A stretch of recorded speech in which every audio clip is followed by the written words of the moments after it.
Hey, welcome to the podcast, Edward. Hello, how are you? Thank you for having me, Asher. Pretty good. Just to introduce you to the audience, I always like to ask the question, who do you say you are? I say I'm a family man. I say I'm a man of faith. I say I'm a man who likes to develop people and help people get to their greatest level of life. And being someone that likes to develop people, I saw you have a coaching background as well as Mhm. being not just, I guess I should apologize. Is it Dr. Edward Jones? No, no, not at all. No. Okay. Okay. Not Just at all. making Yeah. sure. Just making sure. No, I have a lot of people I work with that call me doctor, but I'm not a doctor. Gotcha. But how'd you get into the people business, working on that development, not only of individuals but athletes for that matter? Yes, it really started honestly when I was younger. I family of five, excuse me, five siblings. Mhm. My older brother's 7 years older than me, and then it's like me, my sister, like it's two. And so I'm kind of like the older brother of the last group. Mhm. And so that's been good. And so since then I've been developing. I've had to be in leadership. In summer, I used to teach summer classes to my brothers and sisters. And so my whole life I've always helped people. It's just kind of been the role I've been in. Mhm. Then I started teaching and coaching. Really helped me with coaching. When I was a player, when I played, I wasn't the best athlete on the team. I made plays, but I just couldn't do things like some of the other guys could. And so I always Mhm. knew where I had to be and I always would tell my teammates where they need to be. And so went to coaching and I got into coaching impact lives and enjoyed it. You get to develop people. And really there's so many theories and stories and books on development. You really, number one, you just got to care. You got to care. Um, you got to serve, you got to communicate, and you got to empower. That's kind of my leadership. That's my leadership motto, but that's based off how I develop. I just feel like you can't develop anybody if you don't care for them.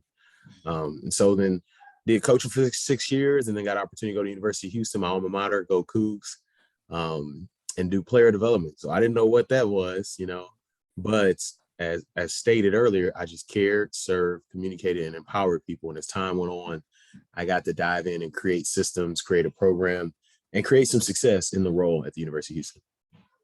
What's up? I I like that you leaned into what was working. I guess I was curious, in being like the second older brother to your younger siblings, is that something that you took on with pride, or is that something you kind of, I don't really want to, I want to do my own thing at any point? Nah, I took it on with pride. It was pretty cool. Like we were all close. It's Mhm. just that's a long age gap, 7 years. I mean, Yeah. like my brothers yeah, we never went to the same school, but all me and my brothers and sisters, we went to the same school at one point, and then Mhm. I always had my youngest sister in school with me all the way up. So it was something I prided myself in, something I enjoyed. My first time leading, so it was cool. That's what's up. It's funny for me. I've got five siblings. Four Mhm. are older, with the oldest being 11 years older than me. And all Wow. the siblings in between, they're 2 years apart. And then there's a 5 year gap between me and the next closest. And then my youngest brother's 8 years younger than me. So it's like we had Wow. some time to be like, I guess you'd say maybe for 5 years, to just me and him and my parents in the house. And Right. we we enjoyed our time just being like the two boys left in the house. And no, I won't try to say that I tried to take on the leadership role. It's Right. something that I did shy away from. No, I hear you. Yeah. No, I get it. I mean, you don't at that age, you don't see it as leadership. You just see it as, Mhm. they got me doing this for my brothers and sisters. Oh, I gotta wait on them. I want to go with my homeboys and play video games. But as time went on, you just kind of, I don't know, it's just kind of like you said, I wasn't fully gung ho, like, yay, let's do it. But as time went on, it was a responsibility, and it was like, all right, here we go. Gotcha. And then how are you able to use that to translate into sports, like being like, I wouldn't say, like you said, not being like the star player or like the Yeah. playmaker, but knowing that you could be more effective leading your teammates, like helping them, like, oh, hey, what's that play? And then you tell them, hey, Yeah. this was a play that was ran. Like, it's not a well, was it an ego thing for you?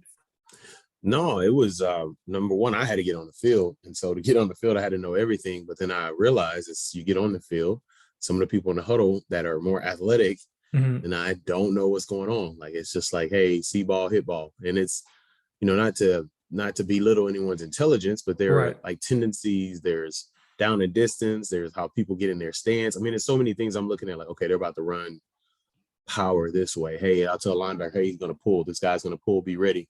Mhm. Just different things like that, or like, hey, third down, third down. Hey, watch screen. Like it's gonna Right. look like a sack, but don't go retract. And so that helped me because it's how I communicate with my brothers and sisters. They may have seen something like, oh, it looks like this. Like, oh Mhm. no, that doesn't look good. Right. Don't do that. Or hey, be careful. Or hey, bring a rain jacket. It's gonna rain today. And so it just kind of was natural for me. Because we had to communicate. I remember we had a defensive our linebacker, he was supposed to call the signals for the defense. And he Mhm. couldn't remember signals. And so I literally used to peek at the coach, and then I'd be like, all right, here we go, man. It's split loose right, whatever, or rock Yeah. three, cover four, whatever. And so that's kind of how I helped our teammates. Like he stayed on the field and played, but it helped me because I needed him to know what to do so I could stay on the field. Because we got it wrong, we were all getting pulled out. So it just kind of became like a necessity for me to play. And then when I Mhm. saw it, I'm helping others, it was like, all right, well, let me help them succeed also. Nice. What position did you play? I was a nose guard. I was the big guy in the middle, kind of getting beat up by the center and the guard, fighting doubles all day. Gotcha. That was another thing. Like my position in the position I played too is a sacrificial position because you're kind of getting beat up. You're there to keep people off the inside linebackers. And so Right. we had an inside linebacker who was younger than me, and he realized I had to let him know why I'm here Mhm. in practice. But that's what I took blocks on so they can make plays. So it's a lot of communication between me and them. So that's where I was. I was a plug in the middle. What's interesting about that, I've heard from, if I'm remembering correctly, the exact opposite position being the center, which he'd be Yes. lying directly across from you. And I've heard Yes. people describe the center as maybe the most important player on the offensive side, where people would focus on the skills players, the wide receivers, the running back, the quarterback, of course. But it's like if the guy that touches the ball to start the play doesn't know what's going on, all hell can break loose. And I like seeing, know. mhm, Yeah. From like what you're saying, I know from playing and coaching, that was the smartest person on the team. mhm, You cannot put, you can't put somebody who can, number one, critically think, mhm, communicate, and someone that can do well in pressure, because once he snaps the ball, I'm on him. Like I'm on him, and he's got to communicate the blitzes. I'm listening to him, and it's just like I had the guy I played with in college, in high school. He was incredible, two-time All-State player, just very very talented, but he made us all better. I mean, he communicated every time we both got there, he was barking something, I was barking something. yeah. He's communicating to the quarterback, he's communicating, hey, watch blitz, hey, watch this. So centers are, I give a lot of shout out to centers. They're very intelligent, and they're tough guys. They're really tough. That's what's up. And It's the other position I played. right. That was my offensive position I played. Okay, so you played both center and That was nose the one I guard. liked the most. Right. Mm, In middle school, when I got to high school, it was more like D line. But in middle school, the one I liked the most was center because you were just right in the middle of it, kind of could mess people up. I liked it. that's what's up. But I I like that. Like I played football for a little bit in middle school and high school, and I was a Mhm, wide receiver. And it's like mhm, the reason I could kind of relate to that when you said the most skilled player didn't always know like all the plays and things like that. And it's like you have to keep up with a playbook. You've got to know, right. okay, when this is there, that's there. And like for me, I think I spent more time playing on the junior varsity or the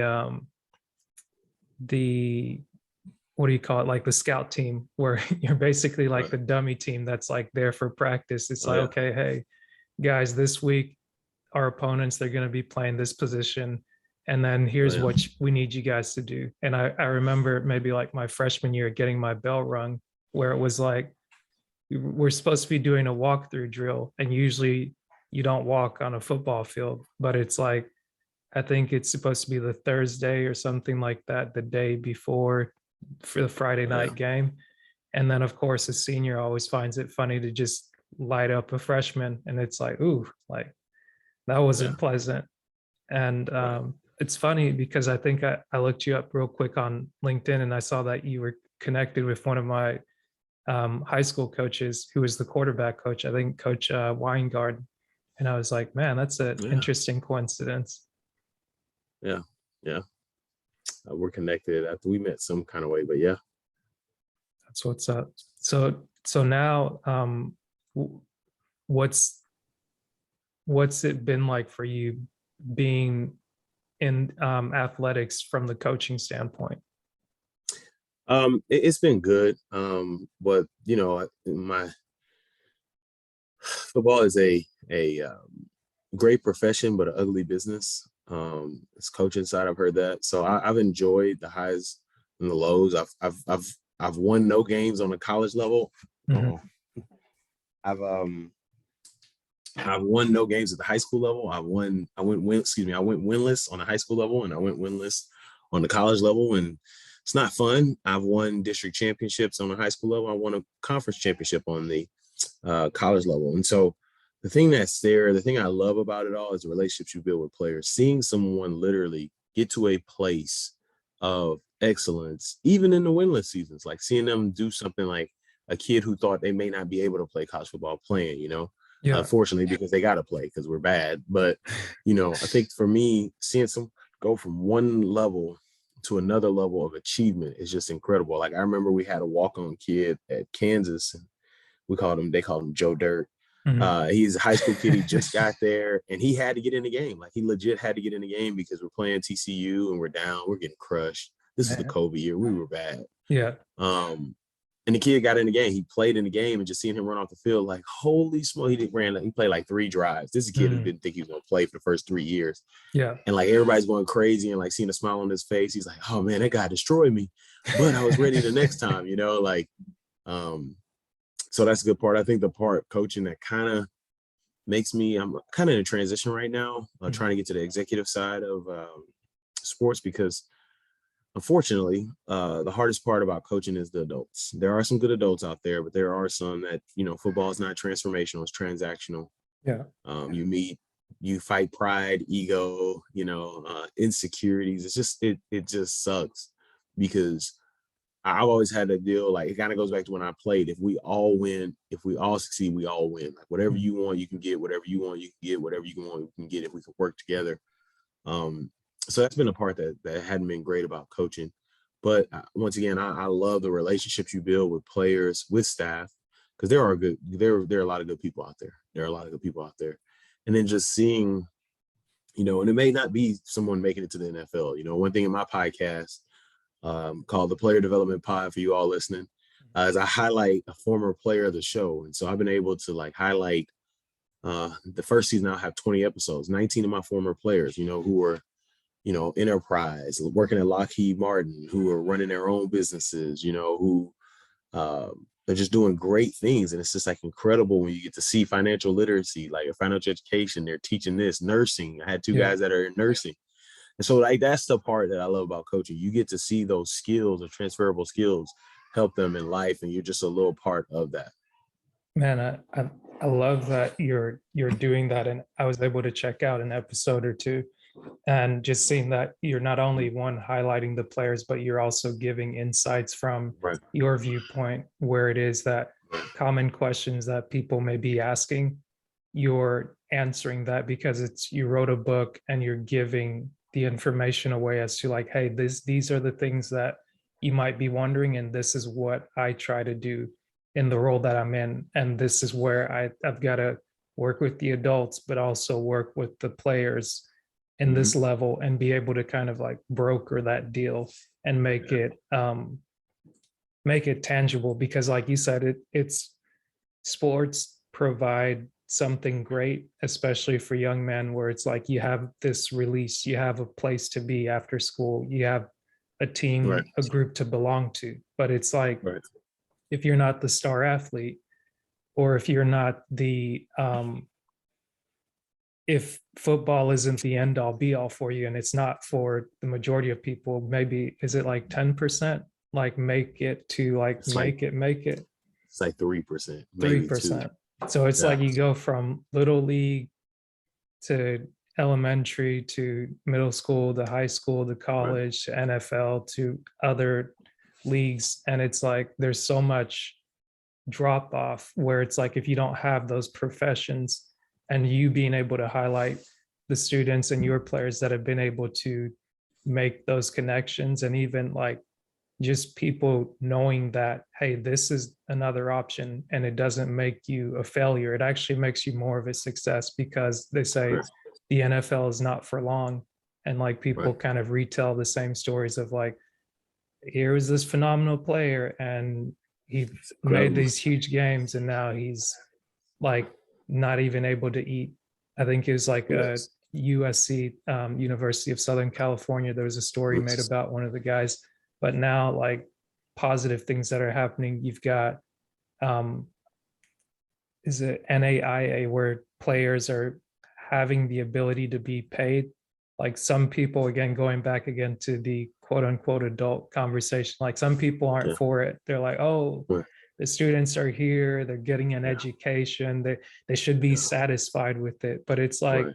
sometimes I was talking with a friend of mine yesterday, and it's like it's good to understand that two things can be true at the same time. You don't always Absolutely. have to pick from a like worst Either case or. scenario. Yeah, it doesn't have to Yeah. be either or Yeah. it doesn't have to be like, oh, It's like the resources are so limited. It's like well, it might be limited here, but you can go somewhere else and get. here's here's the deal to your point on the NIL, which the part I never understood with these adults. It's like, all right, first of all, when you're in it, you see coaches Mhm, making mhm, generational wealth for their families because the kids coming to get education. The other thing I say too is like, let's say there's a chemistry major, right? Or mhm, let's say tech. There's a kid who's a tech major at the school. He got a full scholarship to mhm. come to the school, academic scholarship. But Google wants to pay him $200,000 every summer to come to their campus because he's elite. Nobody's saying, hey, that kid who has a academic scholarship shouldn't get $200,000 from Google, right? Right, The other thing too is like that kid who's getting that scholarship is not making the university the money at making university as much as this athlete or these athletes are. Then you right, can say free education, but we're talking about that is a college athletics is $1 billion business. I mean, I see coaches get paid millions of dollars right. to coach football, and we want to say, oh, let's give this kid a scholarship. Then I always say, okay, all right, there's 85 scholarships, so there's 120 guys on the team. So what about that third? What about those 35 walk-ons Mm, who are coming and paying for something? Can they not earn? You know, because if you got walk-ons, they're scout, like you said, scout team. They're yeah, important to what we're doing. You know, they help prepare us for games to win. You can't have a winning. You cannot have a successful winning program unless your scout team is elite. You cannot. You cannot. I don't care how many guys your scout team has to give you a look. mm, Well, you know, most of those guys are walk-ons. They're not making money, but they're helping the university bring in millions of dollars. You know, right, last university I was at, we won every home game. We won the Big 12 championship. You know, like they're bringing money in. What other program on campus outside of the basketball team that won a national championship? But mhm, even when you have like football, just you can seat more yeah, people can come. There's money, and it's just like when I hear that, it's like, guys, this in a capitalistic, country, it's crazy that people will be like, well, that's all they need, and it's like that's some of that right. stuff is It's they're almost like it's counterintuitive because correct. and I think that's where like if people are honest, so to speak, it's you've got to you've got to um in being quote unquote inclusive, or at least being open in the way that we communicate, you've got to be really honest. And like in order to validate the position that you take in an argument for whether students should get paid or not, it's like, are you really concerned about what the payment is going to do, or are you worried about what it's going to do to your pocket? And it's Correct. like, if someone's offended at that, it's like, okay, why would you be offended that the money that's going to you and making sure that your family's secured? It's like, yes, it's good that they have facilities that are like world-class facilities. It's good that you have students that are in better positions where they would otherwise be. And it's like, yeah, someone can argue that you don't want to just give someone money Right. And like, that's not how you learn to handle money. But it's like, okay, how much, and I don't want to generalize because I'm sure there are programs, but then it's like program is very general in the same sense that someone can say, I'm going to give money to charity. It's like, if you don't talk about step by step, here's how effective this program is being, here's where the money goes in, here's step one, here's what you do with it, here's step two, here's like, in the same way that you're kept accountable for your work on the playing field, there should be accountability off the playing field to say, this is what you can do, and here are the benefits that you gain from it. And I don't say that to say, okay, just because, in the same way that someone says, just because you give people money, it's not going to fix everything. I think in being in contact with other people that are kind of in this field, so to speak, that are either like administrators, coaches, they watch the news stories and different things like that. It's like, you see people that are getting educated, they're partnering up with people and they're going about it like, okay, hey, I'm going to take a different approach to what's going on. Like, now that I'm not told what I can't do, now I'm going to Right. pursue what I can do. And of course, you've got athletes that have come over the years where their parents, like a Cam Newton, has been like, on the one hand, people are like, oh, he's the worst ever, like I hate him. And it's like, some of it is fandom, so to Right. speak, where it's like, you get mad that a parent, a father for that matter, is in his son's life and wants Correct. the best for him, to say, hey, I'm gonna go to this option or go to that option, but I'm gonna Right. do something different that works for me, For versus me, like, correct. What if y'all it want to hear. doesn't, right, if it doesn't work for you, it's like, the moment you don't get what you want, you're not happy. But the moment I get what I want, now it's a problem. It's like, what are we really talking about? Yeah. That's really the biggest thing in college athletics. And like when the NIL was coming out, there were also, I mean, it's because I was doing my research. And some of it was, there were some racial undertones too, because it's like I remember there was one politician who was like, now they're gonna get whips and chains, and I'm just like, oh my goodness, like here we go, you know. In what regard, I guess. Right. He's just like, well, yeah, cars and sorry, I did say whips and chains. He was like, they're gonna Gotcha. get Okay. chains. Oh, Sorry. I see what you're He's saying. yeah, I yeah. see what you're He's saying saying. they're gonna I get completely sorry, misunderstood I that. realize that. I now realize what that sounded like. Sorry. No, he said they're gonna be driving around in new cars and wearing all this jewelry. And he said this, and it's like, okay, who now you've targeted a certain student athlete. You have Yeah. literally said black student athletes, but specifically black male student athletes. Mhm. And I think that's where there's still a discomfort in this country, and not to make it, Yeah. racial, Yeah. but keeping it a buck.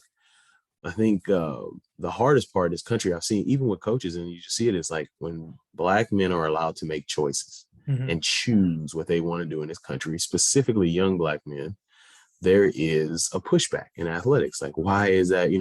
LeBron, did he have to do this? Or why does he have to? Well, this kid didn't, it's just like, man, like I've seen it too, like with coaches, like, Right. the racial undertones, it's just like, man, like, dude, like you coach pick the best suitor for you and your family. Somebody Mhm. offered you 2 million, somebody offered you $4 million. Mhm. You're going with the $4 million. You're not trying to listen to anybody. You don't care what the city is. You're going where the money is. So why wouldn't a player do the same? Why wouldn't an 18-year-old do what you did as a 42-year-old man?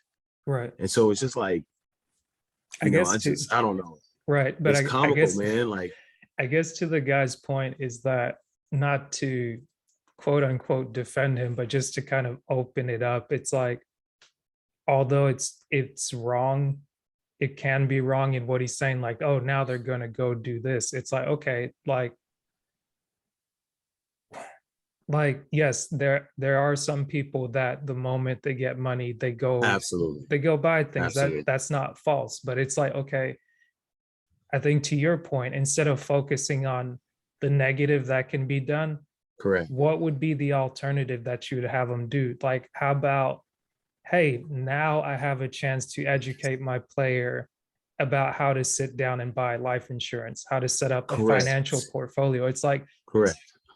to your point, it's like if we don't, sometimes on one level it seems like it can be a racial undertone, but also I Right. see it for me, like I'm African American, born in West Africa, immigrated to the United Mhm. States. So I have like an outsider viewpoint where it's like I try to understand two Right. sides, but a Right. lot of times I see that like two things can be true at the same time, like we said Absolutely. before, where it's like, yes, Absolutely. there can be the racial undertone, but then if you pair it with ignorance, where it's like, There are going to be players that are going to go out and get right, that. Yes. right. So it's like on the Absolutely. one I mean, hand, there, you see the NBA draft, or I saw the draft the other day, and I'm just like, why? Like, what is it about these?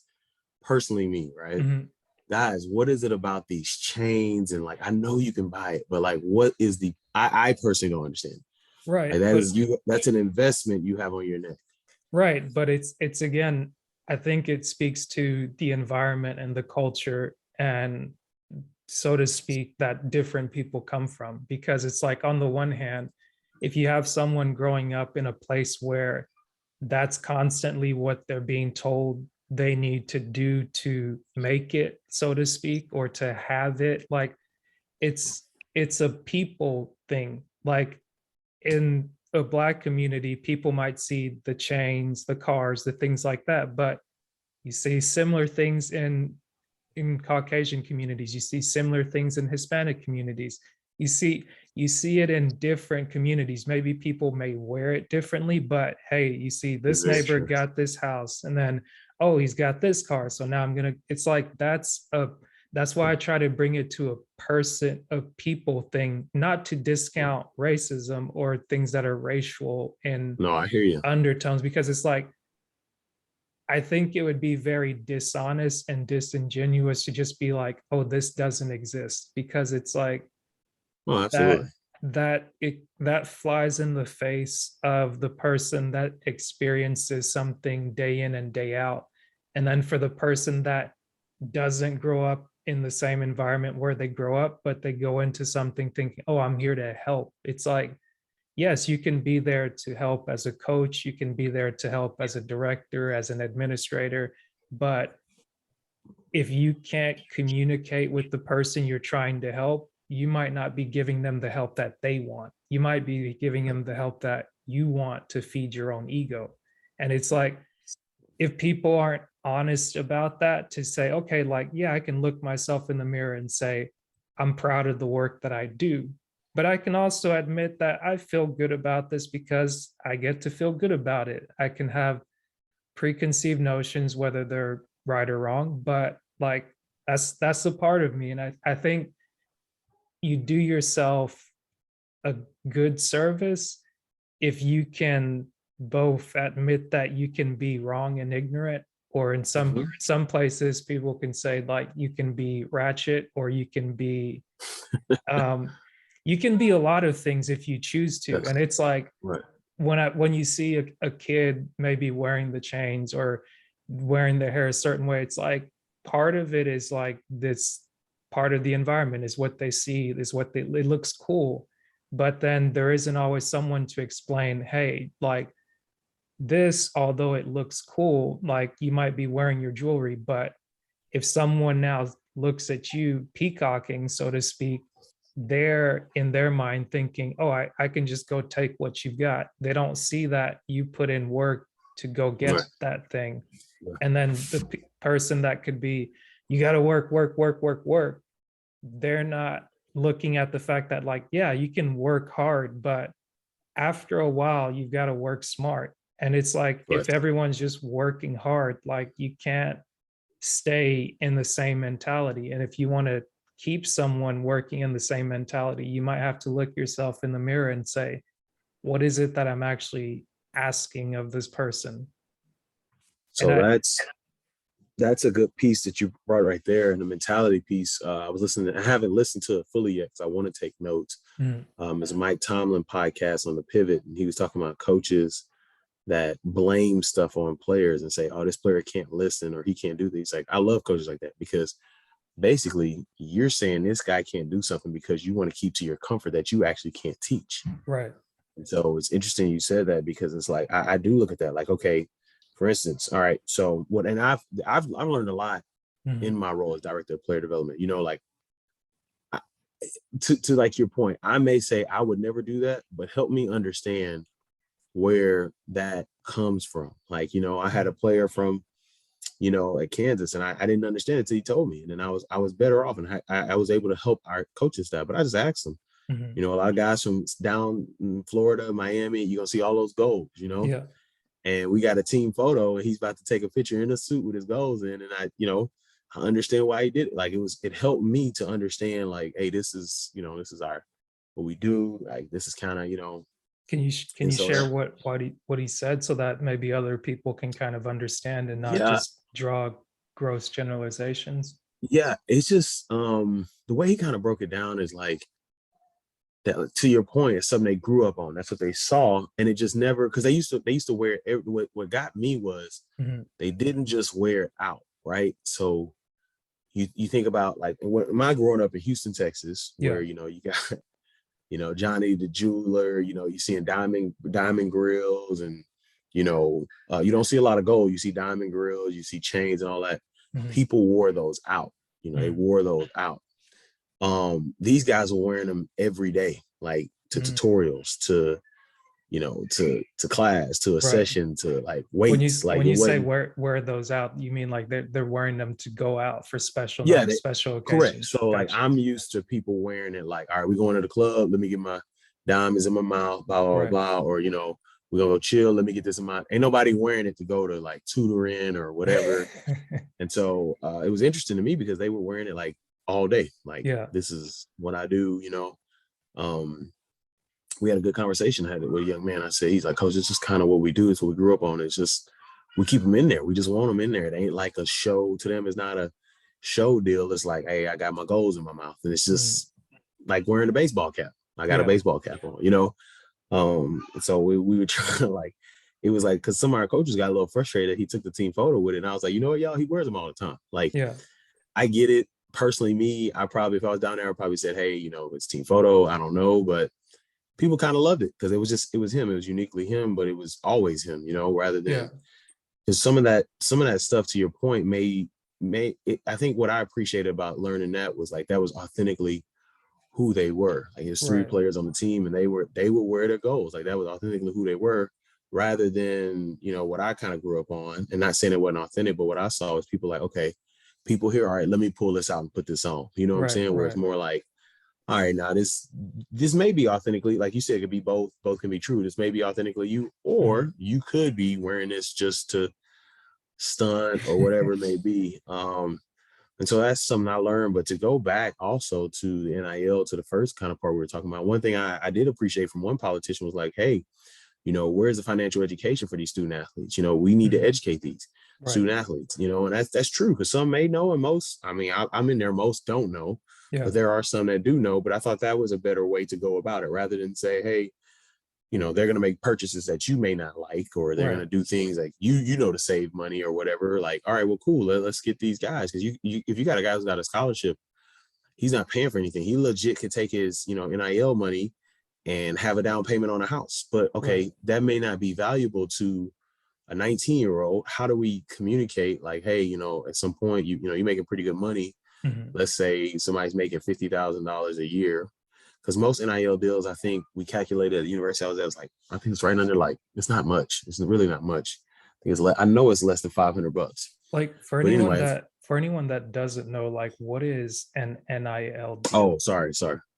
Yeah, so in last year, so July 1st of 2021, the Mhm. NCAA opened up name, image, likeness, saying Mhm. that student athletes could get paid for their name, their image, and their likeness. So name would literally be the jersey. So like, for instance, Mhm. when I'll use, and everybody should be used to this person, because he's pretty big time college football player. And if Mhm. NIL was around, he probably would have made a ton of money.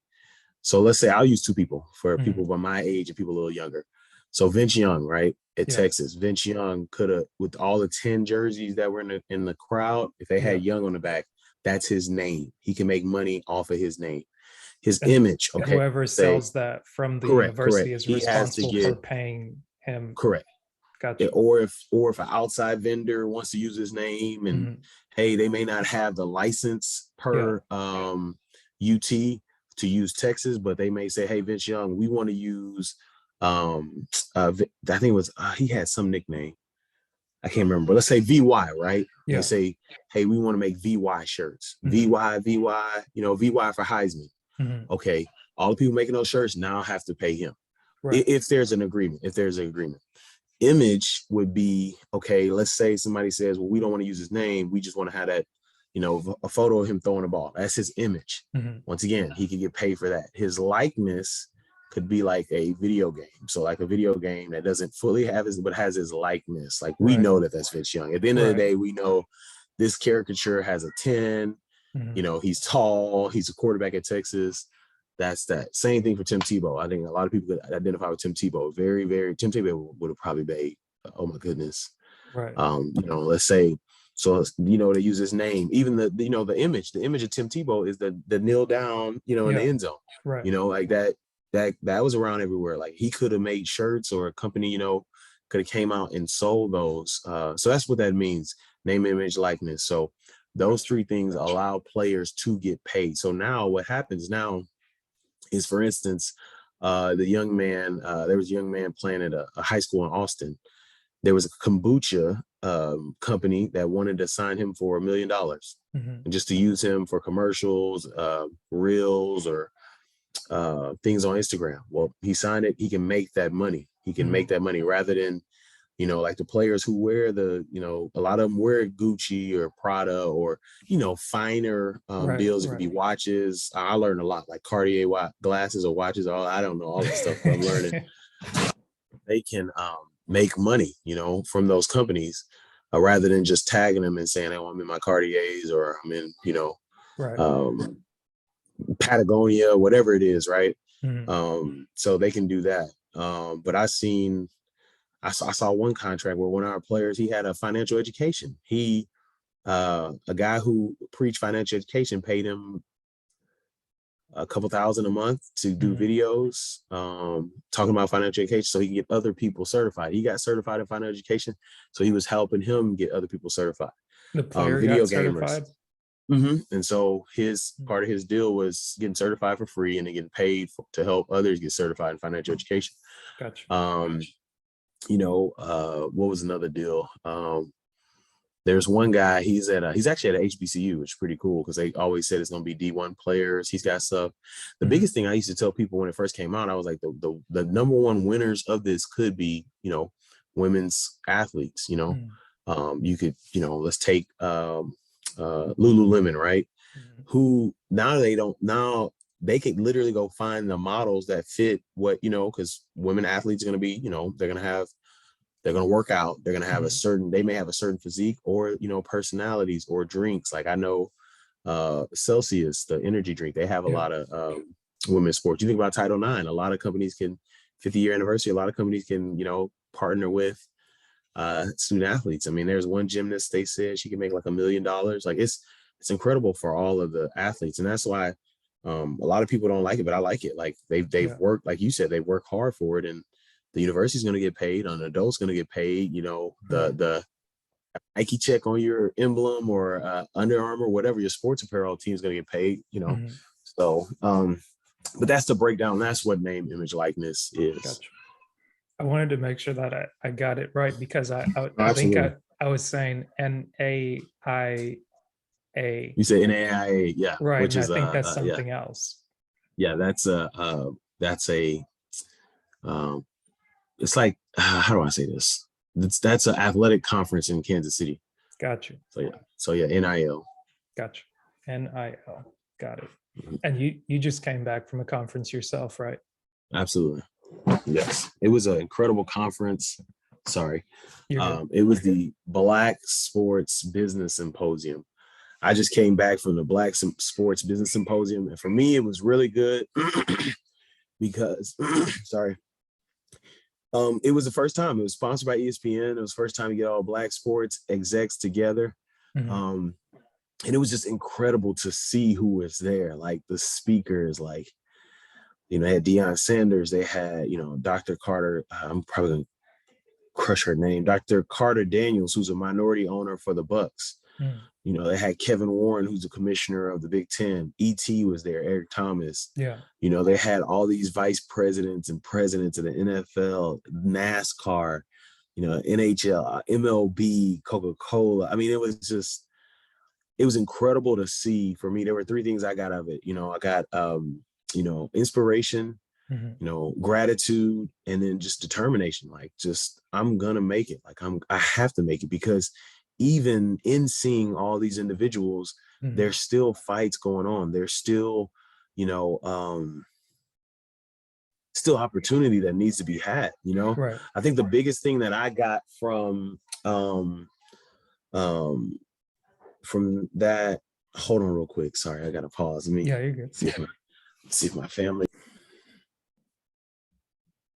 Yeah. And so one of the biggest things like there that just really empowered me was, you know, one thing I always talk about is like, they kept saying, you have to provide value. You have to provide value. Mm. And I think that's something that's so, because there were a lot of students there. There were a lot of students. Yeah. And I think what happens a lot, you know, when I grew up, when you grew up, I'm guessing we're about the same age. Mm-hmm. But we grew up, you know, you knew it was work, right? All right, I have to work, I got to do this. Mm-hmm. Social media has made it to where everybody puts up their highlights. Right. And so it looks like people just bounce careers like, Yeah. oh, you came from this to that to this. Yeah. Right. And we both know that's not true. Like, that's not true at all. Right.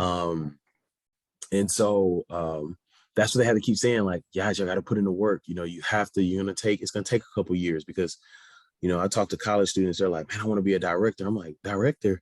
Like, you got to learn, like, director, like, it's a lot of responsibility. Like, you got to learn how to talk to people, adults, people that are, you know, I mean, you know, in working in athletics, you got to talk to baby boomers, Yeah. whatever generation's behind that generation, like all these different, like, and I've had to take like, dude, so how do you communicate with someone that's 60 years old? Mm-hmm. You know, how do you communicate with somebody that's 50, you know, because it's all different how they take in what they do. And so it was just, I think the biggest important, because one thing they were talking about was showing up, one thing they talked about was showing up authentically. Right. And I think the big thing they kept saying in that is like, you have to do the work though, right? Because, you know, I once again, this generation is like, I'm gonna show up how I show up. And it's like, I get what you're saying. You could be authentically you, mm-hmm. but you have to provide value. Nobody's gonna put up with anybody who's not provide value, you know? But it was really good. A lot of nuggets, a lot of encouragement. If I was a student coming out of college and I was able to partake in something like that, Mm-hmm. it'd have been incredible. It blew my mind to be able to they're right there, the executives. I mean, you saw students talking to, you know, executives talking to students, executives talking to executives, Mm-hmm. just the mingling. I mean, it was just great to see, you know, as we fight and continue to fight for opportunities. You know, I think I had a great relationship with a guy in the office that I worked with at the University of Houston. He became a really good friend of mine. We shared an office. You share an office, somebody you learn so much. Right. And he had a situation where he's a white guy. And so he had a situation where he was the best qualified for the job. Literally the best qualified for the job. And I thought he was gone, like literally thought he was gone. He didn't get the job. It's a job at the NFL. He didn't get the job, and they went with somebody that they were comfortable with, somebody's cousin or someone's whatever. And I said, oh, they kind of treated you like you were black in a sense. So, and he laughed and he was like, what do you mean? He said, what do you mean? And so I told him, I said, this doesn't happen all the time. But what I'm saying is you were the best for the job, and they went with what was comfortable for them or to them. He was like, oh my goodness. And so we had a good talk about, I said, dude, the thing for me is I don't want to I just want an opportunity for what I'm skilled at. It's not like, hey, I'm a minority, I need to be the GM of the franchise. Like, I'm not ready to be a GM. Like, you know, like it is like, if I'm qualified for a position. And so that's what I kind of told him. I said, man, it's not, you know, it's not you're taking positions away, because also he's on the other end. Like, so what we talked about earlier, where you understand both parties. I know some people that have been up for jobs and an organization has to make a diversity hire. And what I said to him is like, dude, like, just like y'all don't like diversity, you may not like diversity hires, and I can understand where you're at. Mhm. It could be the same for us who work hard. Like, why does it have to be diversity hire? Why can't it just be I walk in there, I'm the Right. best, hire the best, you know? Right. But I said what you went through creates why there has to be diversity hires. What you went through is somebody literally, you had the skill Mhm. and they literally went with somebody's cousin or nephew who made them comfortable. And I said, that is what happened to you happens a lot, not all the time, but does happen a lot to people who look like me. And so it was a Mhm. good conversation because he was talking about how he's frustrated with like every time he tries to go for a job, there's a diversity hire. And I've seen, Yeah. you know, I mean, I've seen it on both ends. I've seen people hire, uh, um, I've seen it everywhere, right? Yeah. Because you get to know people, you get to know people's work ethic, and you're like, that's tough, like where they're like, Yeah. man, they Uh, look for diversity hire, but you also see somebody who's skilled, who will be considered, a diverse candidate, and they mhm. don't get it. Like, so it's just like being in that middle of like, man, can we just get to a place? But anyway, I think that the thing that's interesting about that, again, with the two things can be true statement, is that on the one hand, yes, you will see a diversity hire that's not qualified. And I think, I don't know if many people of either race, whether it's white, black, anything in between, is willing to say, oh, like, I I'm not fond of the fact that this person got hired on the diversity, but it's like, you're here, you need to step up. And if you don't step up, when you get fired, you can't holler, oh, they didn't like me because of the color of my skin. It's like you right, can't have it both ways. And also, I think one thing that's been kind of annoying to me is that every time diversity is brought up, it's always color. Like, yeah. nobody talks about diversity of thought, of thinking. It's like, yes, So if you're looking at merit, yes, merit is one thing, but you're not going to, I don't think it should be right to discount someone's comfort, because comfort is kind of subjective. Like, if you're going to have correct. someone live in your house, I don't think you're just going, I mean, this is a very broad, like living in your house No, and I working a understand. Yeah, job, they're very different things. But some people treat their jobs like their home, and many people don't distinguish things like, when you're at work, you're working. When you're at home, you're at home. Like, respect your home life and respect right, your work life.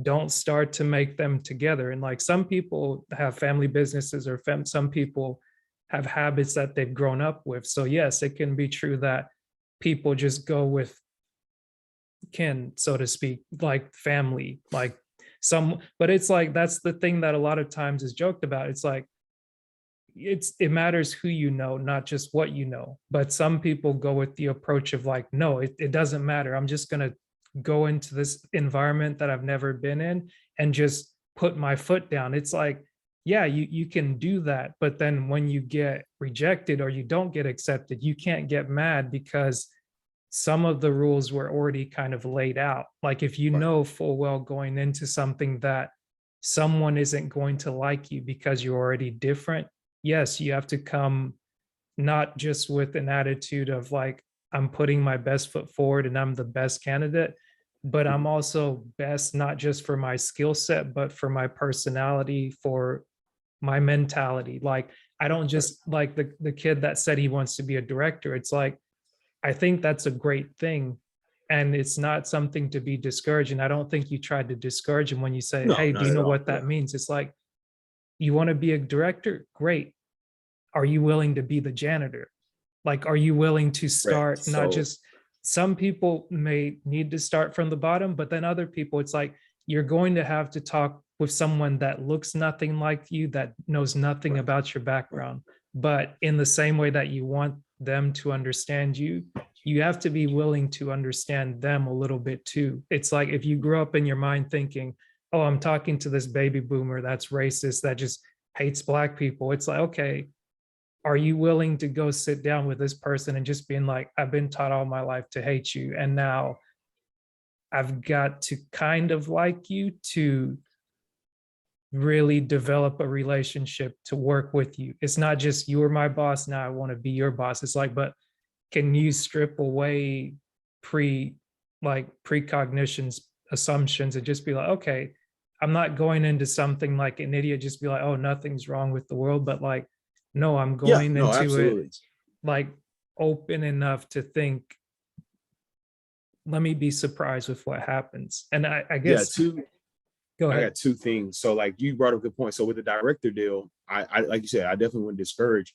I want them to know everything so that they can stay in a role and have success in a role, no Mhm, matter who it is. Like I reach out students that reach out to me, it doesn't matter, right? I want you mhm. to have success. So you need to know what it is. It looks nice, right? Yeah, It yeah. looks great to be a director.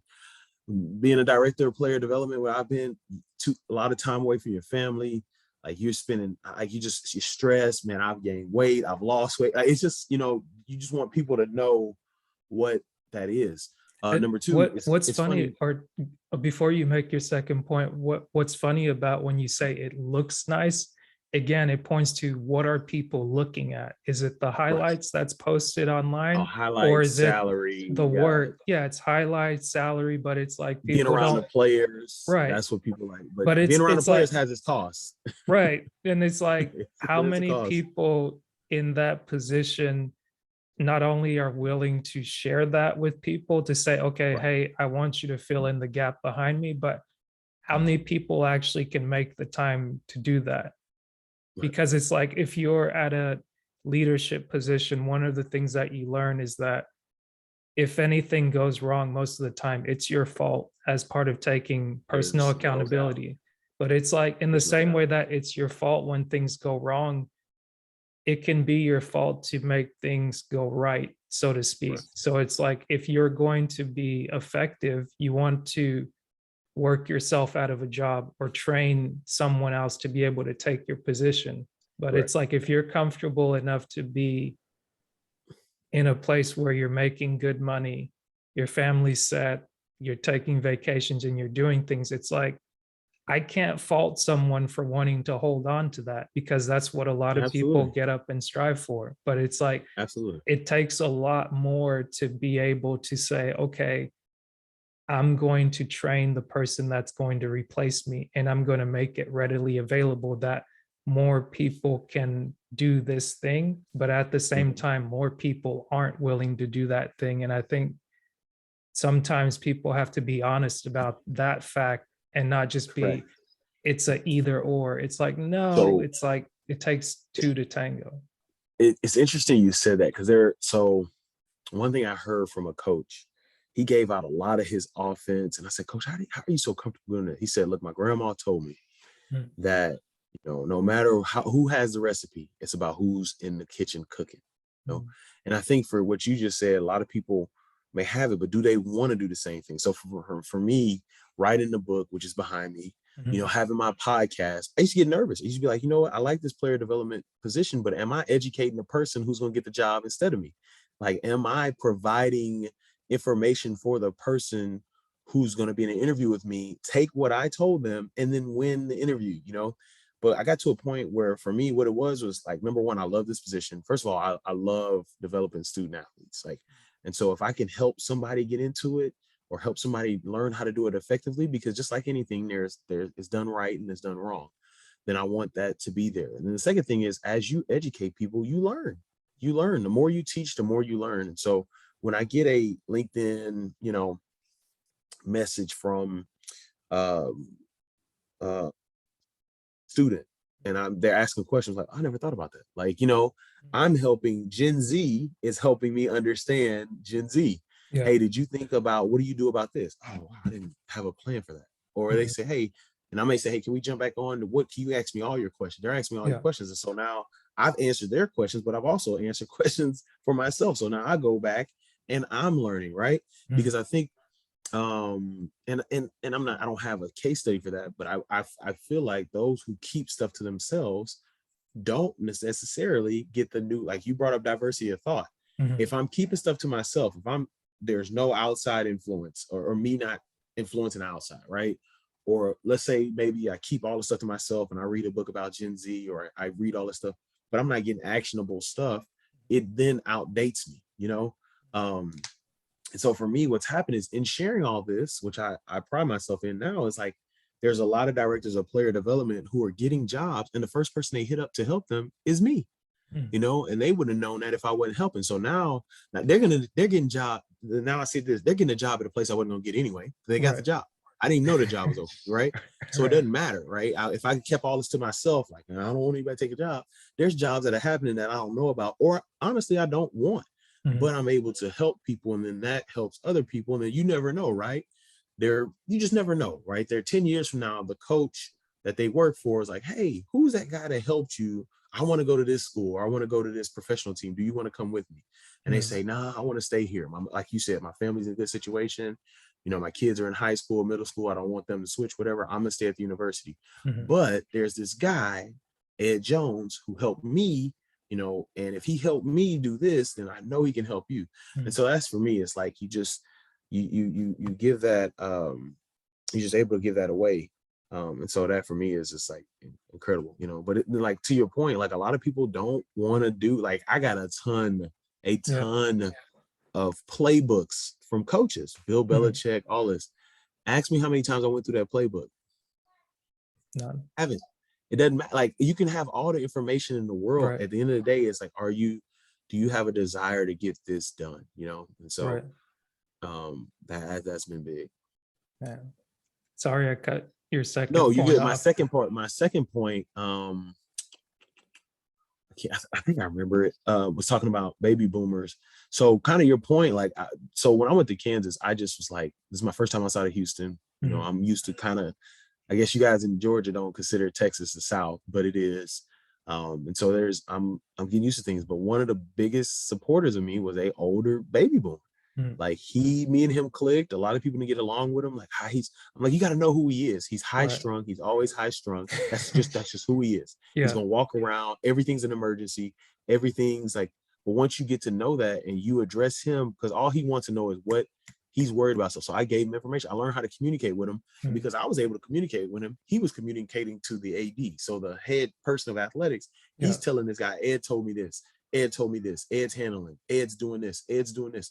And what I told people was like, do y'all understand what's happening?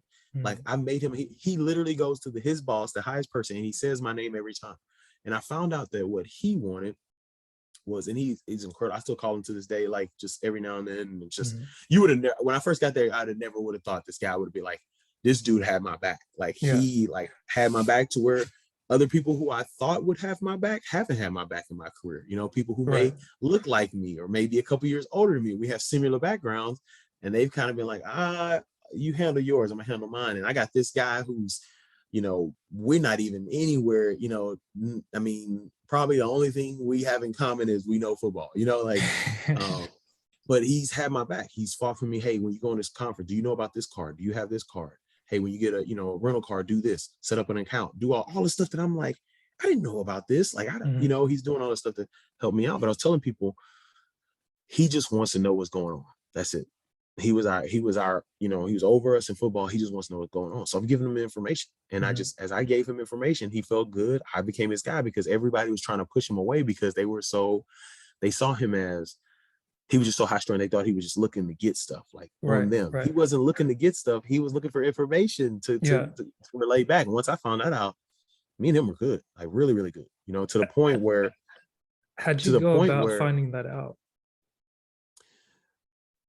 it just took time. Like it took time, and like I didn't want to get into to everybody was so judgy, and I was just like, let me just, what is he saying? What Mhm. keeps him high strung? What gets him going?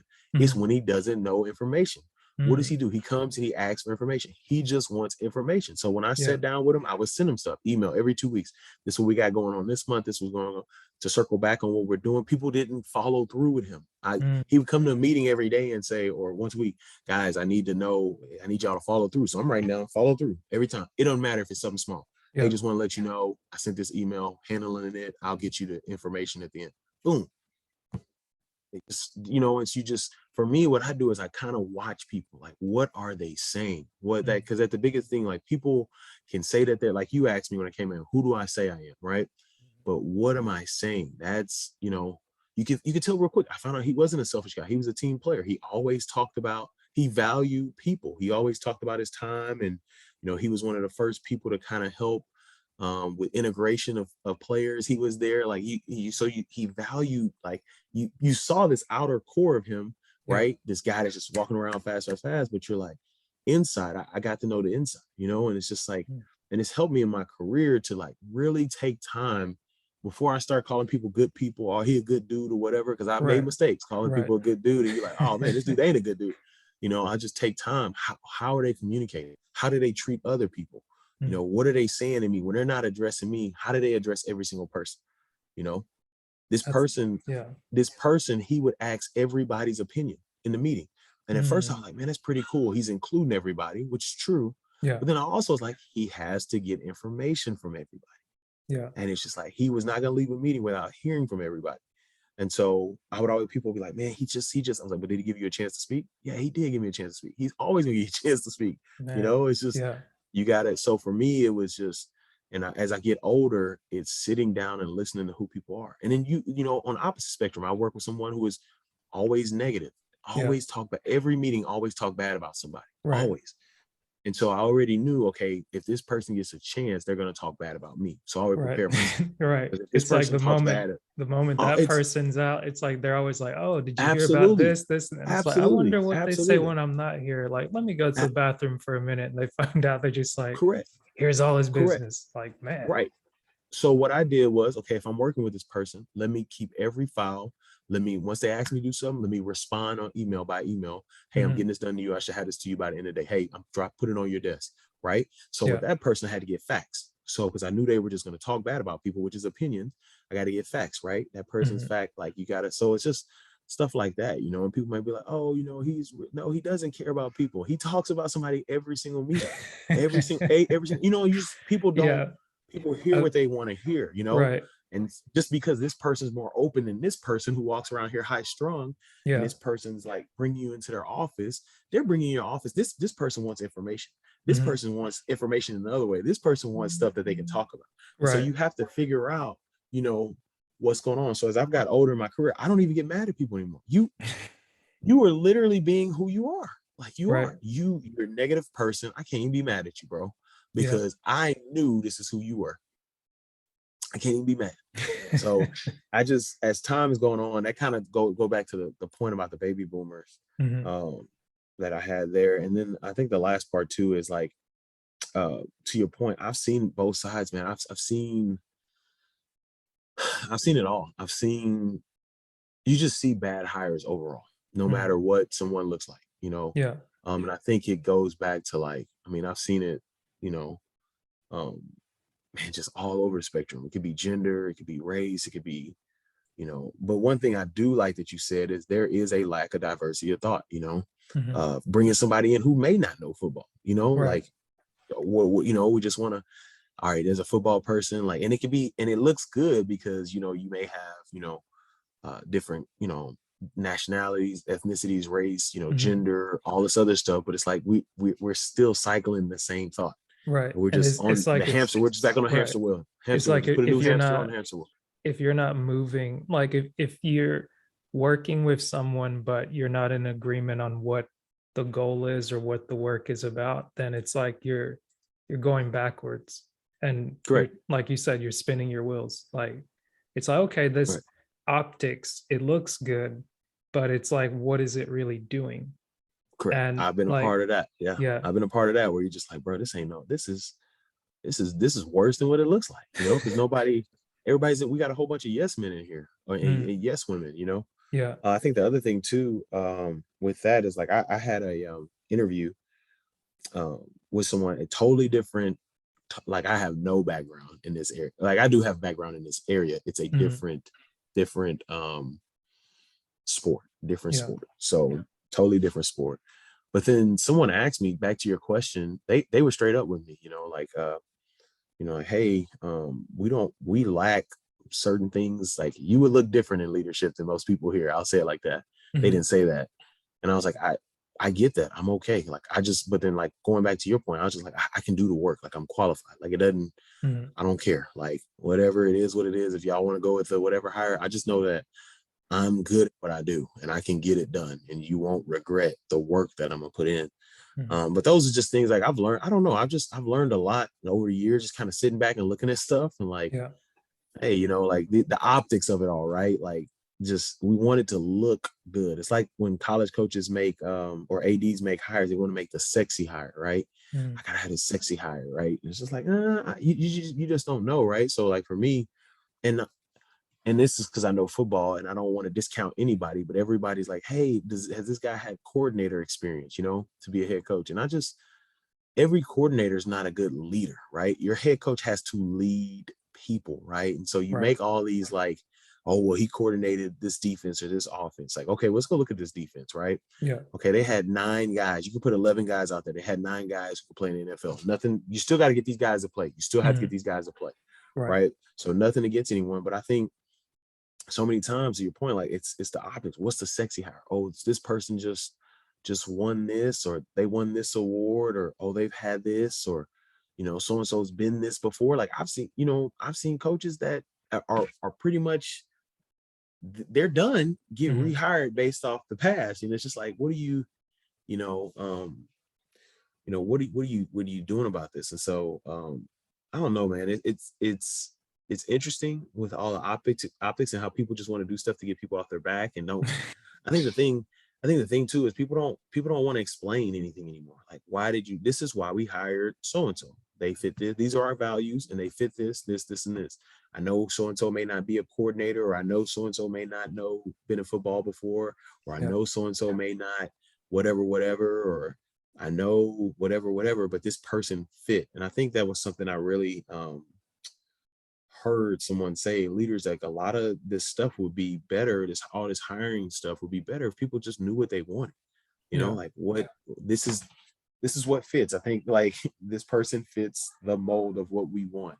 Boom, hire, go, Yeah. So anyway, sorry to get on the hiring No, no, process. you're good. I was I was gonna apologize about earlier, kind of.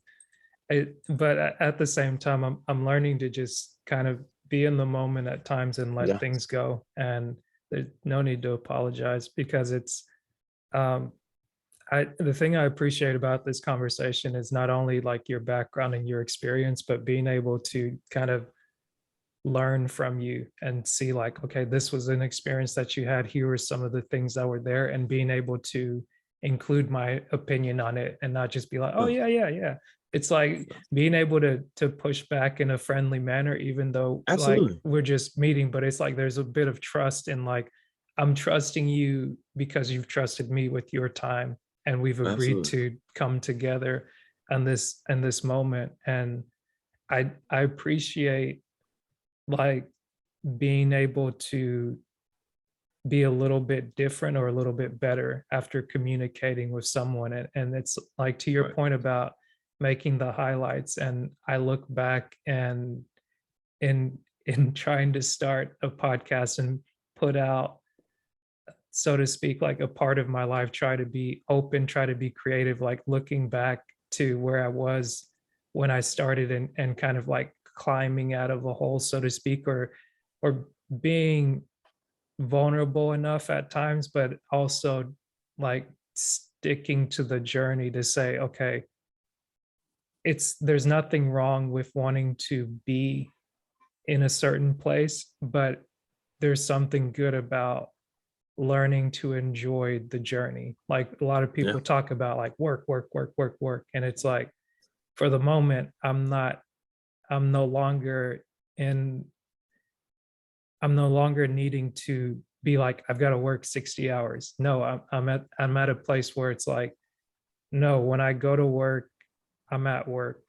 I do my best job.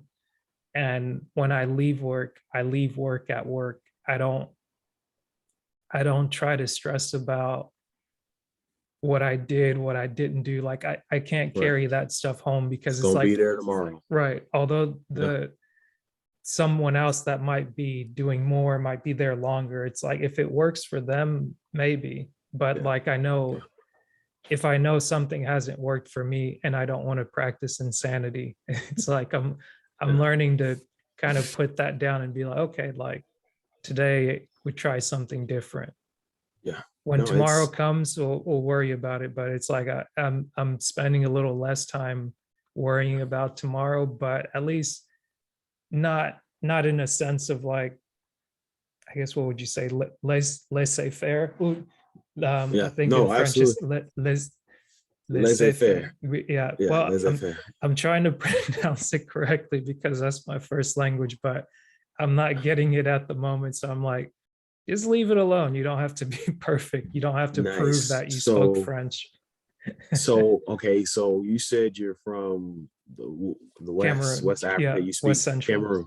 yeah. Okay. I was about to say I know French speakers Cameroon and Ivory Coast. Mhm. Like pretty much, I think anyone along the West from Ivory Yeah. Coast all the way. I don't think Nigeria because it No, they just don't speak depends on French. like who, what, what European I think it country stops got in what. Niger. Niger. I think it stops in Niger. It's Mm, French. Where it stops. yeah, But this, one thing you brought up about work, and for me, I had to learn this, right? Like, so when we talk about highlights, people are like, man, you went from high school coach to U of H. And I'm like, bro, y'all don't realize for 3 years, I literally gave my social life away to help my player. I was single and I knew I was like, look, I'm single. mhm, I'm gonna pour everything into these guys getting recruited to go to the next level of colleges. And I literally would tell my friend they want to hang on. I'm like, bro, I got to finish something. So for 3 years, I did that. But now I'm on, that was 7 years ago. Now I'm in a different place. I got 2 kids, one on the way, yeah, and it's just like I'm like, nah, I'm not doing that. And then like, especially now, unfortunately, I was terminated without cause at the last university I was at, mhm, and I thought about it. I said, all that work I put in for those people, all that work I put in, man, all that time away from my family to ensure that everything they asked me was done, and they terminated me without cause, gave me mhm. a bogus explanation, literally told me I did my job. You were Yeah, great with the player. Literally told me that yeah, out of his mouth, and then fired me. And so I just like, I'm in a different place. Like, and I don't know if I want to get back in college football because I'm like what you said, man. 5 o'clock, I'm gone. Like I'm gone. I'm yeah, gone. I'm not staying here till 8 again because I literally got fired. yeah. And now I'm going on 6 months without a job, and things are going to get better. I'm transitioning, trying to find stuff. And, it's just tough, because then, think about it, I moved to a college town where there's no opportunity, right? This Mhm. isn't a major city that I live in. Right. Um, and so like you said, I'm not doing that again, man. I'm not, you can call me, he don't work hard or he don't want to put in the time. Cool. I did it before I got fired. So this is what it shows me. No matter what I do, it doesn't Yeah. matter, right? Like you're gonna No, say that negative person I work with, he's yeah. gonna talk negative about me all the time. I did Right. everything I did. I helped him do his job, but he's Mhm, still gonna talk negative. He's still gonna lie to somebody about me. So it doesn't mhm. matter. Doesn't Well, matter if I stay in my office till 8. well, I guess I want to push I mean, back. not the Just work, not the right, work, right, right. not the No, work. no, no. Yes. I want to push back in a sense to where someone doesn't misunderstand because I guess sometimes I'm cognizant that we're having a conversation, and a lot of times I try to keep it just A lot like of people, I see you saying, and me are yeah, having the conversation. But right. I'm one, I want to clarify it or maybe interject something for someone else, but also I'm clarifying it mainly for myself because it's like, Right. yes, it's true. There is the phase of thinking nothing mattered. Like in that scenario, like perhaps nothing mattered, but it's like what I've had to do in where it's like you're transitioning from one thing to the other, especially if you've been somewhere for a long time. It's good to consider like not what was lost because it's like if you've had the mentality of like I was doing this for this group, this organization, it's like you're right to feel nothing mattered because it's like you felt slighted. But then not to play tricks on yourself, but like in order to get something out of the time you put in, like it helps to also ask like what did you gain during that time?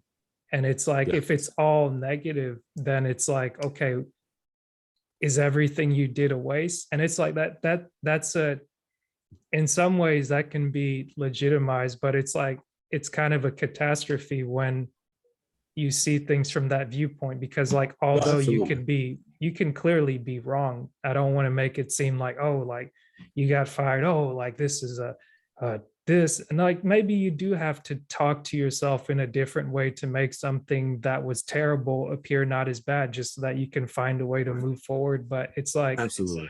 if everything is always about this is what it's like, I don't want to minimize what you're going through, because it's like, this is fresh.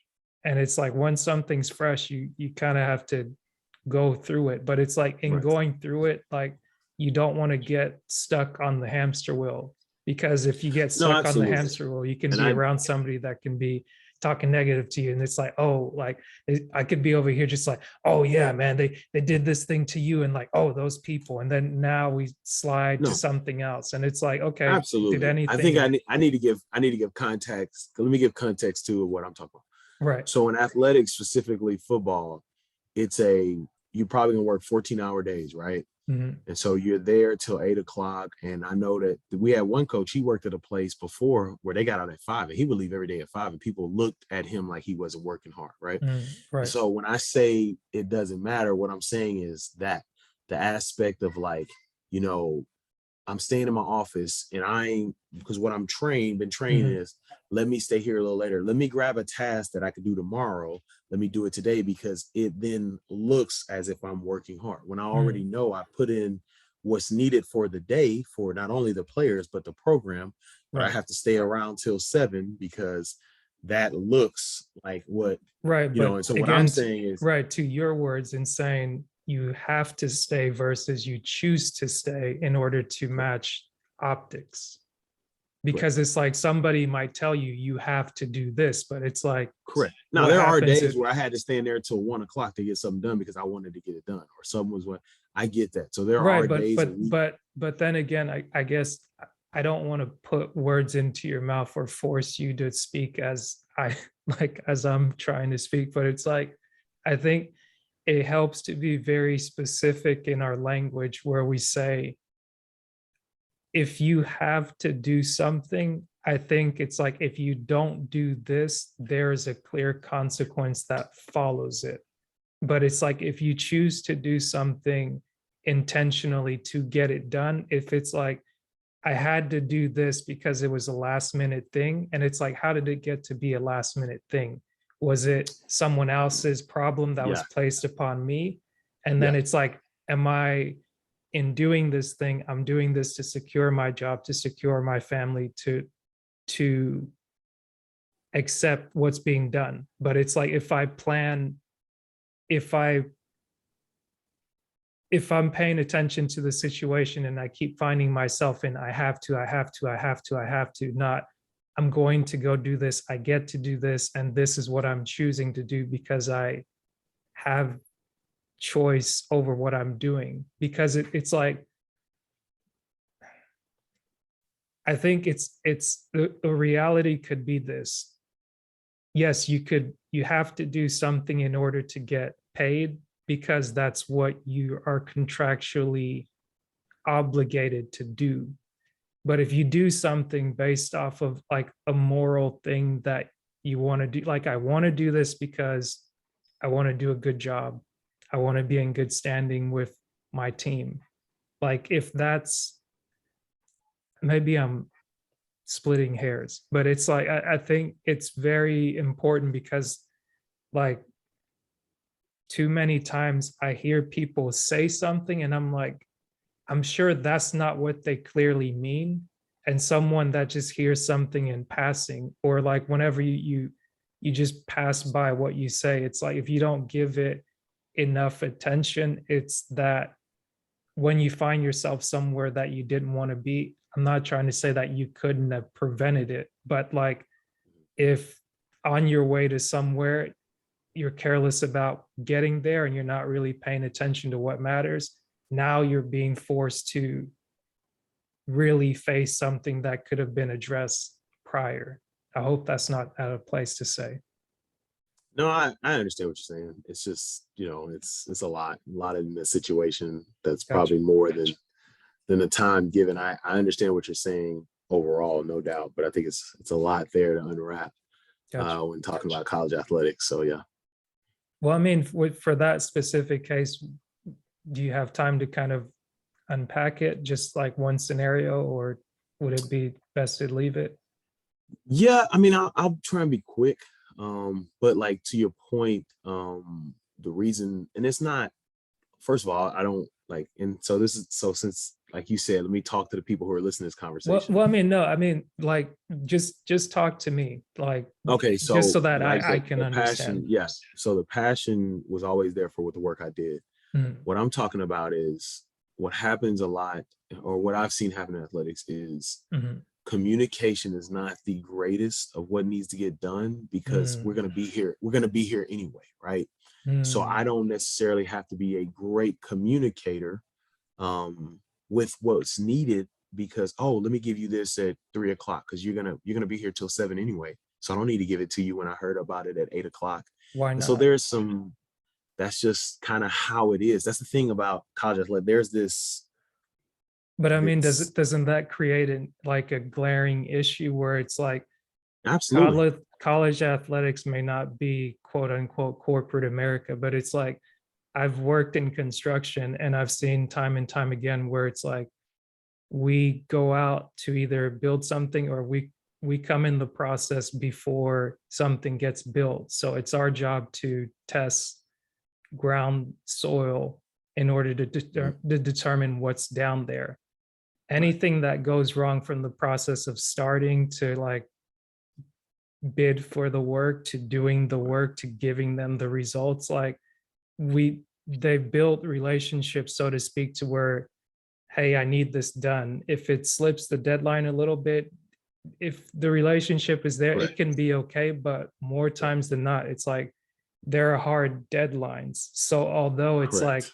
I think what may have happened in your case, it's like that's the reality of the environment. So But say then, this, yeah, right? yeah. Say you guys show up to test the ground soil, right? Mhm. You guys are prepared in that morning and you're there. And then Yep. at 3 o'clock, they give you, okay, test it now. And you've been prepared, you're You're right, right. there, you were told something, like this is where it's gonna go. And then you, as you're like, hey, what, what's, and it's not an issue holding us back. It's not weather. It's Yeah, not, and I'm thinking about what it would be for construction. It's right, not weather. It's not even a blueprint. It's not a deadline. It is literally somebody holding, right. just holding you all because they Yeah. can And I've been till 3. in that scenario Correct. before. And That, and that happens a lot, right. unfortunately, And in the athletics. thing I'm curious, like in the time that you're being held, are they still willing to pay you? Because sometimes it's like Oh yeah, you salary. in Yeah. the event where they're not willing to pay us, it's like you have to go home. And like some people will be traveling for 8 hours, 4 to 8 hours to be somewhere, The, say 6 or 8 in the morning. You're gonna wait there till the 3 p.m. yeah, and then just be like, oh, go home and come back again and tomorrow. they're gonna pay you. That's the thing about college athletics. The pay is okay. Well, and it's not everywhere. My most recent experience, the pay, they're gonna pay you. Like there were Mhm. situations I wanted to go to our, and just say, hey, I was it necessary to, even for me, Yeah. against what I was making and for my family, was it necessary for y'all to pay this much for this role if this is what y'all wanted out of the Mhm. role? You know what I'm saying? Like that was something. The pay doesn't matter. It's like, hey, no matter what skill, let's say this, right? You guys are Mhm. skilled at this, have incredible skill at that. And they say, hey, just I want you to put some dirt in this bag, Ziploc bag, and then come back tomorrow and I'll tell you what to do. And you're Mhm. like, hey, I have my tools, I can like help you and we Right. can get this Right. thing started.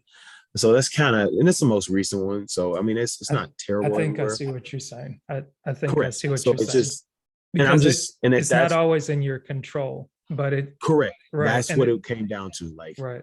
and because I hear what you're saying about you can control your, and I'm big on control my mindset, but at some Right. point when a person literally, or persons literally go out of their way Mhm. to exert their power and put you, and you still perform. Okay, cool. Right. You gave it to me Right. to do. Boom, here we go. Yeah. Like for instance, you got a situation where you're putting on an event, Mhm. um, and you hear from the person that you need to talk to the most all day, who you've been trying to schedule with. You hear from them 45 minutes before the event's about to start. Yeah. And it's just like, like everybody, this is on everybody's calendar. This is Right. not something that's snuck. And so that's kind of what I'm saying. And you do everything to to make it happen, no matter what. Look, all Yeah. right, cool. I'm gonna make it happen.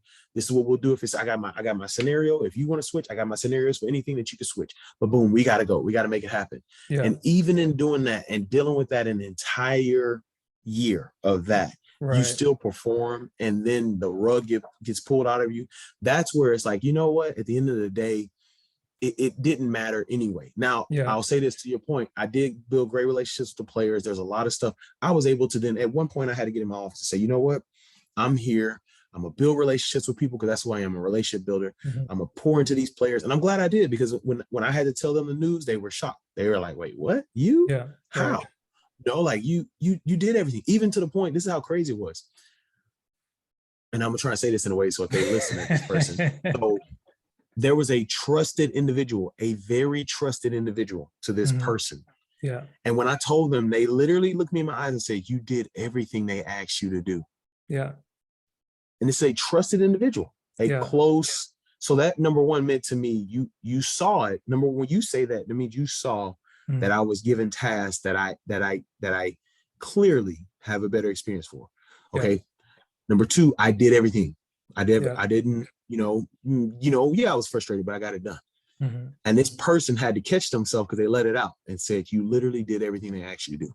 Mhm. And so to me, that was a part, like, man, like at the end of the day, going back to the example, the negative person gonna be the negative person. It doesn't matter.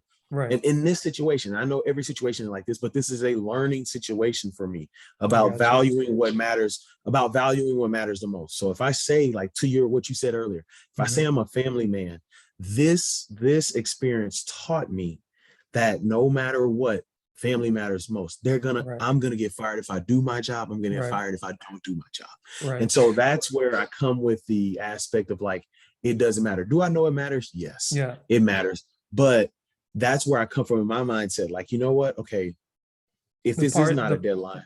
the part that doesn't matter. Yeah, I think never mind. You're about to make your point. Yeah. So, okay, the situation here is the part that didn't matter was, and it, like, once again, I'm going back to, and not only college, Yeah. but when I was in high school, how people see hard work. Mhm. Okay, boom, we get off the practice field. Okay, all right, cool. It's 6 o'clock. I want to leave right now, but Mhm. let me find something to do so I can leave in the next 40 minutes. So then it can look like, Yeah. once again, I'm working, right? Yeah. That to me I've right been now, there. correct. So, like, with this last experience, all those times I did that, so that's 40 minutes, that adds up 5 days a week. So that's, Yeah. let's say it's 30, so I can get a better Right. calculator. That's 2.5 hours a week. I stayed away from my family Yeah. because I thought I need to do this. And in a sense, it didn't matter. It didn't matter. Right. It didn't matter if I did something. It didn't matter if I didn't do anything. And so that's kind of where I'm at. And it's been a good place for me because this past 6 months has helped me, Mhm. Number one, see that, you know what? No, I'm gonna keep being who I am. I'm gonna keep Yeah. showing up. And when I'm in, like you said, when I'm in the office, once that whatever starts, for those whatever time you got me in there, I'm gonna get it done. If we need to stay, I'm Mhm. gonna get it done. If it's necessary, if something comes across my desk, I'm gonna get it done. But I will not be in here for whatever, because at the end of the day, you're gonna talk about me if I'm in here, or you're gonna talk about me if I'm not in here. Right. You're gonna have your preconceived notions, whatever it may be, how I work, whatever. It is what it is. And Right. this hasn't been my experience everywhere, but I'm not going to get judged on. This guy literally, as this trusted individual said, Mhm. you literally did everything he asked you to do, Right. right? I didn't hear that from the person who fired, who knew. This is the craziest thing I tell people. Although that was happening, I kept getting tasks to do. Right. So even in my mind, I'm sitting here like, man, this is kind of crazy. You know what I'm saying? Like, this isn't my skill set. But if I wasn't getting anything, I would feel like, oh man, they're gonna get me out of here. You're Mhm. continuing to give me valuable stuff, not like, Right. hey, this is program, like, make or break stuff you're continuing to give me, to a point where I'm shocked that you would even Mhm. say, you know what, even though we gave him all this, we got somebody here that can handle that, even though we gave him all this stuff that wasn't even in his, you Right. know, um, whatever you want to In call your it. purview. Correct. My Yeah. skill set, and I had that conversation. I was like, hey, one time with the highest supervisor I can have, Mhm. hey, coach, did you ever think that like this isn't my skill set. Like you didn't hire me for this. Right. And it was like, but I need it done. All right, cool. Let's Yeah. go. I'm gonna do it. But I'm gonna figure it out. I think I remember why I say the it does matter. The reason that I say that it does matter, it's like it might not have mattered to the people that you are doing the work for, but it matters for you now because you have that experience. It's not nice in the Right. way that you receive the experience and the outcomes of it, but case in point, your podcast that you have right now, relaying things that you've learned, like you may have all the playbooks that you haven't been able to go through, but in the time that you've had off, you're applying yourself. Correct. There's reason to be upset with what happened, but the reason that I push back on it doesn't matter. It's like it doesn't matter to that person, and it looks like it mattered that you spent time away from your family. You didn't like it, but it mattered that you weren't there when you wanted to be there. It mattered that you put in those hours. It might have been misplaced, but something was done. Sweat was poured, like time Right. was spent, like that went on, and like the outcome was not ideal because it's like if you're not let go, do you have the same resolve that that didn't matter? Like, did it only matter to the point of like you got a pat on the back, but it's like Right. your No, time from it's your family's been taken from you, and that's it's where it's like I was trying to draw kind of like the circle around, like absolutely, not absolutely. trying to discount your words, but saying don't discount yourself because of the energy and the time that you put into what someone else asked you to do, or the thing that you were doing for someone else. I don't think it was wrong in that, but now going forward, I'm not going to repeat that because Right. what I say, who I say that I am, has to match my actions. So it's like Right. if I know I need to spend time here, just like that other coach that was leaving early, it's like I'm leaving at this time. If I stay 30 minutes, it's 30 minutes after. It doesn't always have to be like you're not a robot, you're not a machine, but Right. it's like you know that you have good intentions with what you're doing, but you're redrawing the boundaries that might have been crossed before. Like it's a boundary is a gate that can be open and shut. There's things that you can let in and there's things that you can keep out, but it's not a brick wall to say, I'm never dealing with this. Heck, that person that fired you might be asking for advice tomorrow. He might be listening to your podcast now. He might be like, let me take these notes down. I didn't think Yeah. about these things. And it's like, you don't even know that. And I guess I say that in a sense, not to just like big you up, but to kind of Mhm. bring it into the context of like the things we do matter, but the way we also talk about them matter in the sense that it's not always ideal in what we want, but what we do after the fact determines kind of where we go. And the thing I'm very proud of you for is like putting the effort that you do into your podcast, because I listen, I saw you on I YouTube, saw appreciate it. you on Apple, saw you out there. And it's like, you're not like, just keep in mind that that time that you spent, it's not wasted. And that energy Right. that you're putting in, it's going into something where it's like those athletes that you touch, now you bring them back and be like, hey, look at what this person's doing. It's like it sucks that you're not funded and things like that, but it's like the effort and the energy, the people, the guy that said you did everything, they're realizing too that, hey, if that can happen to you, that can happen to me. So it's like Yeah. you might not have been able to save yourself, but you might have just saved 5 or 6 other people if they Right. go somewhere else, sign for another job. It's like, okay, I'm not going to let what happened to Ed happen to me.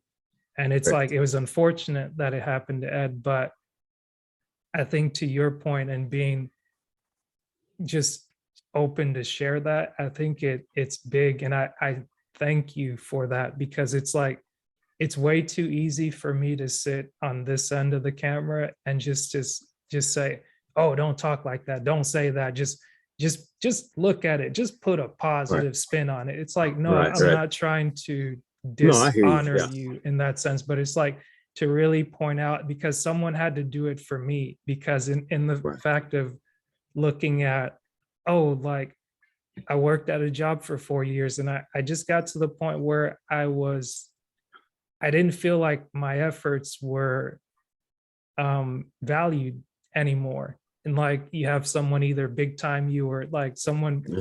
put a power play on me where I was like, holy crap, that was like a movie. Like that just happened. Like I worked Right. on something for 3 months. Somebody walked up, asked me what I was doing. I finally got my head on straight. I lined it all out. And this guy took what I had because I handed it to him. And then he tries to reassign to me my work that I just created. And I was like, you know what? I can't even be mad at you. Right. I don't like you. I'm really upset and I'm really pissed right now. But I'm just like 3 months later, 6 months later, I think maybe 2 years, whatever the timeline was, I had to shake the person. I chose to shake the person's hand and say, I don't like you. We don't always get along, but I respect you because of the work that you do. Like I tried to find a reason for how I was going to be there, but at the same time, when it was time to go, or when it was past time for me to go, I had to just come to the realization after 2 years or 3 years or whatnot, to just be like, here is some of the things that I got from that. And it's like, it's not all a waste. Like the relationships, like you said, were made. And even digging up numbers that are like old, or text messages that are old. Like, why do I want to, why do I want to humiliate myself in going back to where I was humiliated? Like, why would I want to do that? But like being able to have time away and like Mhm. really take things in the fact of saying like, my time wasn't wasted because I wasn't wasted.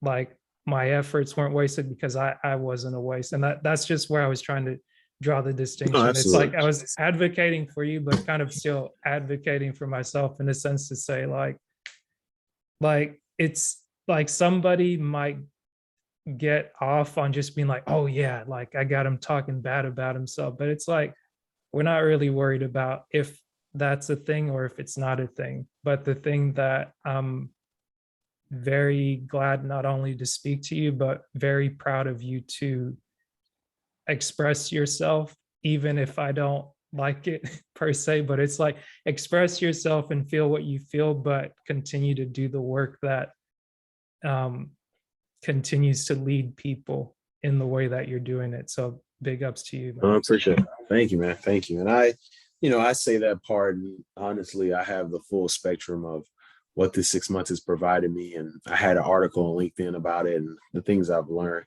But I appreciate this time, and I appreciate you having me on. Likewise, let people know where they can find you and how they can listen Yeah, to your podcast. Sorry. absolutely. So all my socials are ed_Jones2. You can listen to my podcast on any place it's streaming. It's called the Player Development Pod. It's presented by Beyond the Field, which is my company. You can follow me on LinkedIn. I got an article about the 10 things I've learned in the 5 months. So it's 5 months at the time. It's 6 now that I've been without work. So thank you once again for this platform, Asher. I thank you for having me on so I can speak my truth. Thank you for sharing with me also. And appreciate you all that are listening. Y'all have a great one. Appreciate you. All right, man. Uh,